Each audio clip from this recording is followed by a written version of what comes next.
اعوذ باللہ من الشیطان الرجیم بسم اللہ الرحمن الرحیم الحمد للہ رب العالمین والصلاة والسلام علی اشرف الانبیاء والمرسلین حبیب الہ العالمین ابی القاسم المصطفى محمد وآلہ الطیبین الطاہرین المعصومین اما بعد فقد قال الرحمن فی القرآن بسم اللہ الرحمن الرحیم یا ایہا الناس اتقوا ربکم الذی خلقکم من نفس واحدہ وخلق منها زوجها وبث منہما رجالا کثیرا ونساء واتقوا اللہ الذی تساءلون به والارحام ان اللہ کان علیکم رقیبا۔ مومنین مومنات، خداوند متعال آپ کی توفیقات خیر میں اضافہ فرمائے۔ میرا موضوع سخن ہے میاں بیوی کے حقوق، قرآن اور معصومین علیہم السلام کی احادیث و فرامین کی روشنی میں۔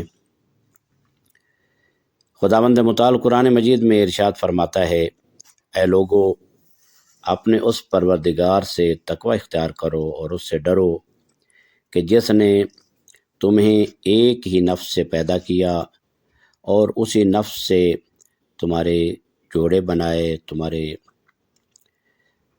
اور انہی جوڑوں سے زوج اور زوجہ سے اللہ نے اس کائنات کو بسایا، رجالاً کثیرا، بہت زیادہ مرد اور بہت زیادہ عورتیں اسی سے بنائیں۔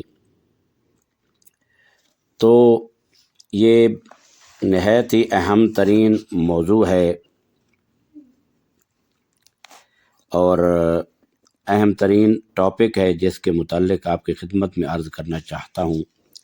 لوگ اس کو بہت سادہ لیتے ہیں، جبکہ وجود زن سے ہے حسن کائنات میں رنگ۔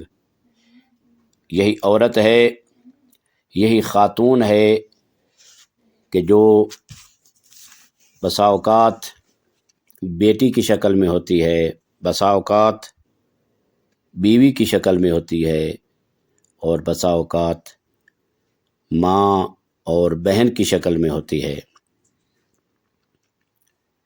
خداوند متعال نے اس میاں بیوی کے رشتہ کو ایک مقدس، پاکیزہ اور اہم ترین رشتہ قرار دیا ہے۔ اس کائنات میں جتنا ایک دوسرے کے محرم اور قریب میاں اور بیوی ہوتے ہیں، شاید اور کوئی ایسا رشتہ نہ ہو۔ اسلام میں شوہر اور بیوی کے حقوق قرآن اور معصومین کی روشنی میں اور احادیث کی روشنی میں بالکل متوازن، منصفانہ طور پر بیان کیے گئے ہیں، اور یہ تمام حقوق اور ان کی بنیاد جو ہے وہ محبت ہے، عدل ہے اور ذمہ داری ہے۔ انہی بنیادوں پر یہ بیان کیے گئے ہیں۔ بعض حقوق آپ کی خدمت میں بیان کرتے ہیں، انشاءاللہ امید ہے آپ اس کو توجہ سے سماعت فرمائیں گے۔ پہلا یہ ہے کہ بیوی کے حقوق جو شوہر پر بنتے ہیں۔ پہلے تو یہ دیکھنا ہے کہ مرد عورت کو کیا سمجھتا ہے، اور معصومین علیہ السلام کے فرامین میں عورت کیا ہے۔ امیر کائنات ارشاد فرماتے ہیں، المرأۃ ریحانہ لیست بقہرمانہ، عورت ایک پھول اور خوشبو کی مانند ہے، اور یہ تمہارے مد مقابل کوئی پہلوان نہیں ہے، بلکہ اس سے معاملہ جو ہے وہ خوشبو اور پھول والا کرنا ہے۔ پہلے تو سب سے یہ دیکھنا ہے کہ اللہ نے الرجال قوامون علی النساء، مرد کو عورت کے اوپر حاکم قرار دیا ہے۔ تو اس کا مطلب یہ نہیں کہ حاکم جس طرح چاہے اپنی محکومہ سے کرے، ایسا نہیں ہے، بلکہ اللہ نے بیوی کے شوہر پر حقوق بیان فرمائے ہیں۔ ان میں سے پہلا جو حق ہے وہ حق کے مہر ہے۔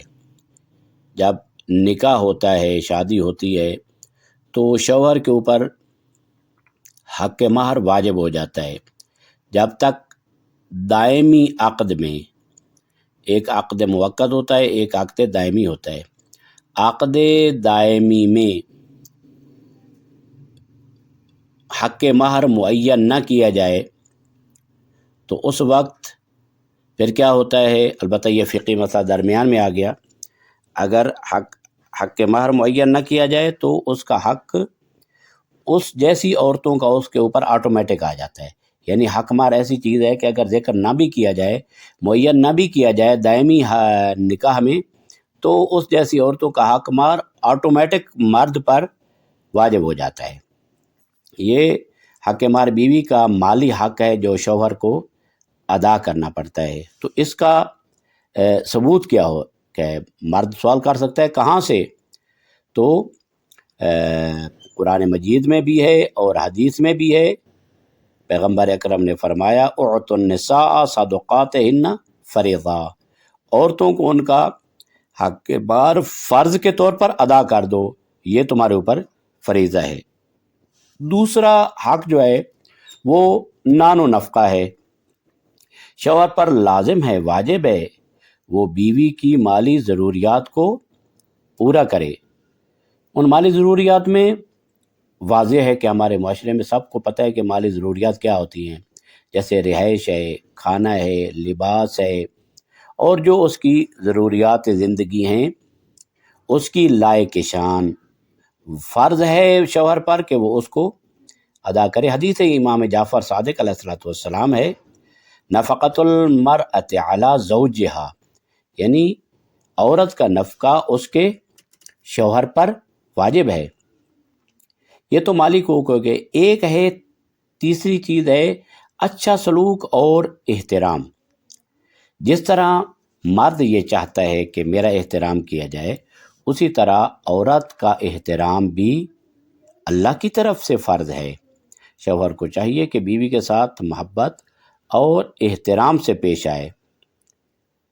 یعنی ویسے بھی قولوا للناس حسنا، قرآن مجید کا ایک فرمان بھی ہے کہ لوگوں کے ساتھ اچھے طریقے سے بات کرو، اور میاں بیوی کے جو ان کے درمیان اللہ نے ایک رشتہ قائم کیا ہے اس کے ساتھ تو زیادہ محبت اور احترام سے پیش آنے کا حکم دیا گیا ہے۔ پیغمبر اکرم ارشاد فرماتے ہیں خیرکم خیرکم لنسائہم، تم میں سے بہترین شخص وہ ہے کہ جو اپنی بیوی کے ساتھ بہترین سلوک کرے، اچھا سلوک کرے، اور پھر یہ ہے کہ اس کی عزت کی، حریم کی، اور اس کے عزت کی حفاظت کرے۔ شوہر کو چاہیے کہ بیوی کی عزت اور رازوں کی حفاظت کرے۔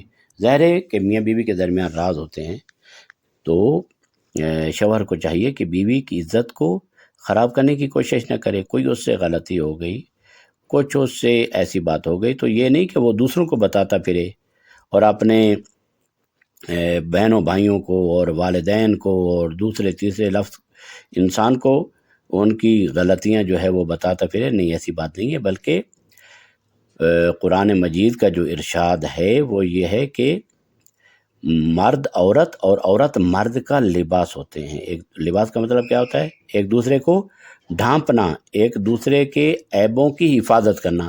لہذا شوہر کو چاہیے کہ بیوی کی عزت کو پامال نہ کرے، بلکہ اس کے رازوں کی، اس کے جو باتیں ہیں ان کی حفاظت کرے۔ امیر المومنین علی ابن ابی طالب علیہ السلام نے ارشاد فرمایا حق المرأۃ علی زوجہا ان یحسن الیہا ویکرمہا، بیوی کا حق شوہر پر یہ ہے کہ وہ اس کے ساتھ نیکی کرے اور اسے عزت دے۔ اگر وہ بیوی کو عزت دے گا تو اس کے متقابل بیوی بھی اس کو عزت دے گی۔ لہذا ہمارے معاشرے میں جو خرابیاں ہوتی ہیں، مشکلات پیدا ہوتی ہیں، وہ کچھ باہر سے نہیں بلکہ وہ خود میاں بیوی کی اپنی پیدا کردہ چیزیں ہوتی ہیں۔ لہذا بیوی کے حقوق اللہ نے مرد کے اوپر فرض کیے ہیں بعض حقوق، لہذا اسے چاہیے کہ ان حقوق کی حفاظت کرے۔ اللہ تعالیٰ دونوں پر آپ